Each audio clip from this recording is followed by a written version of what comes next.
नमस्कार दोस्तों, जय श्री लक्ष्मी नारायण, जय Shiv Shakti. 333 divine knowledge channel में आप सभी लोगों का स्वागत है। दोस्तों, आज जो मेरी वीडियो की मेन टॉपिक है वो है देवी दुर्गा की सातवीं शक्ति कालरात्रि, रात्रि की काल स्वरूपिणी देवी। तो इनके ऊपर ही आज मेरी ये वीडियो है। अगर मेरी ये वीडियो आप लोगों को अच्छी लगे तो प्लीज़ एक लाइक, शेयर और सब्सक्राइब कर दीजिए। तो चलिए दोस्तों, वीडियो को कंटिन्यू करते हैं।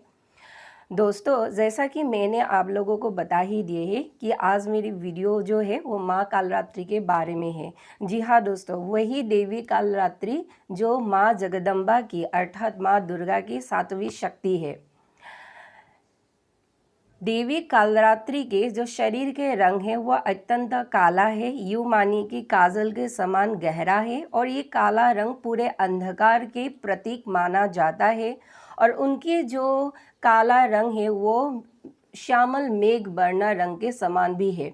आसुरी शक्ति शुंभ निशुंभ और उनके पूरे सेना जब माँ दुर्गा के साथ लड़ने के लिए आए थे, तब मतलब देवी दुर्गा से अत्यंत भयभीत गर्जना करने वाले मेघ वर्ण श्यामल रंग के एक देवी प्रकट हुए थे, और वो देवी है देवी कालरात्रि। तो आसुरी शक्ति और नकारात्मक शक्ति माँ कालरात्रि से अत्यंत भयभीत रहते हैं, लेकिन भक्तों के लिए जो है माँ कालरात्रि शुभंकर स्वरूप है। क्योंकि लेकिन भक्तों के लिए माँ की एक घनघोर काल स्वरूप शुभंकरी इसलिए है क्योंकि देवी कालरात्रि की जो ममता है वो भक्तों के लिए पनपते हैं। माँ कालरात्रि की ममता को भक्त जो है अपने हृदय में धारण करते हैं। भक्त भी खूब प्यार लुटाते हैं माँ के ऊपर, लेकिन असुरों के लिए जो है वो अत्यंत भयावह है। और माता कालरात्रि की एक अन्य नाम माता चामुंडा भी है, क्योंकि माँ कालरात्रि ने चंद्रमुंड का वध किया था, उनके जो घमंड है उसका चकनाचूर किया था, इसीलिए माँ का एक नाम चामुंडा देवी भी पड़ा। दोस्तों, मातृशक्तियों की जो लीला है ये भी मतलब अपरंपार है। मैंने इसलिए बोला है कि अपरंपार है, मतलब कोई भी असुर अगर मतलब तपस्या करके अपनी तपस्या की शक्ति से अगर ऋषि मुनि मानव या देवता को अगर सताए, उनको परेशान करे, तो मतलब ऐसे शक्तिशाली असुर का वध अगर दिन में किसी भी समय नहीं हो सकते हैं, तब मतलब इन असुरों का वध रात के समय अर्थात रात के समय जो कालरात्रि समय है, उस कालरात्रि समय में ऐसे असुरों का वध मतलब कर सकते हैं।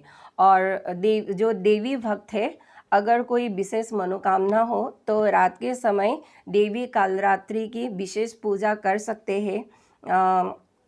उनके आवाहन कर कर या उनके मंत्र का पढ़कर या उनकी पूजा कर कर विधि विधान से इन आसुरिक शक्तियों के लिए मातम ला सकते हैं।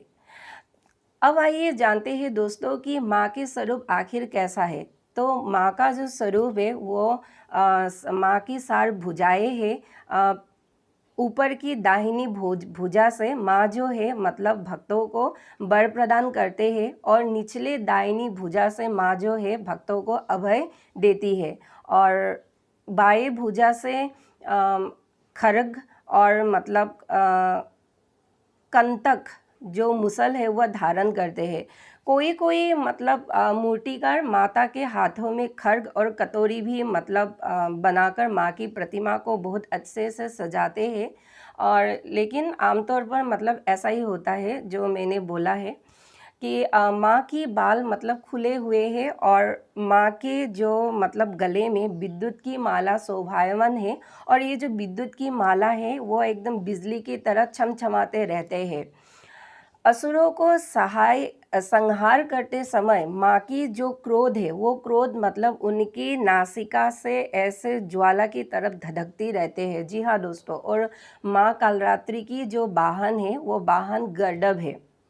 तो इनकी साधना से आखिर मनुष्य को आखिर क्या फल मिलते हैं माँ कालरात्रि की साधना से?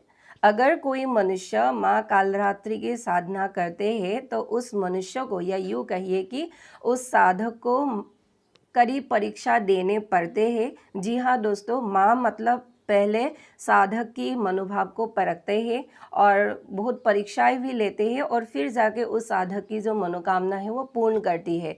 जब मनोकामना पूर्ण होते हैं तब ऐसे साधक को माँ के तरफ से बहुत तमाम सिद्धियाँ प्राप्त होते हैं और मतलब ऐसे साधक को भविष्य देखने की जो क्षमता है उनके अंदर विकसित होते हैं और देवी कालरात्रि की साधना करने से मनुष्य को भोग एवं मोक्ष जो है वो प्राप्त करते हैं देवी कालरात्रि से। दोस्तों, अगर एक मनुष्य को मतलब अपने इसी जीवन में भोग और मोक्ष अगर दोनों ही मिल जाए तो उस मनुष्य की तो बल्ले बल्ले है ना दोस्तों। तो माँ कालरात्रि अपने भक्तों को भोग और मोक्ष दोनों ही प्रदान करते हैं। और दोस्तों, वैसे तो माँ को मतलब उनके भक्त जो है हर समय पूजा कर सकते हैं, लेकिन उनकी पूजा अगर विशेषकर रात्रि में अगर करते हैं तो ज़्यादा फल मिलते हैं। या यूँ कहिए कि नवरात्रि की जो 7वें दिन है, 7वें दिन अगर माँ कालरात्रि की पूजा करें तो विशेष लाभ भक्तों को या साधुओं को प्रदान होते हैं।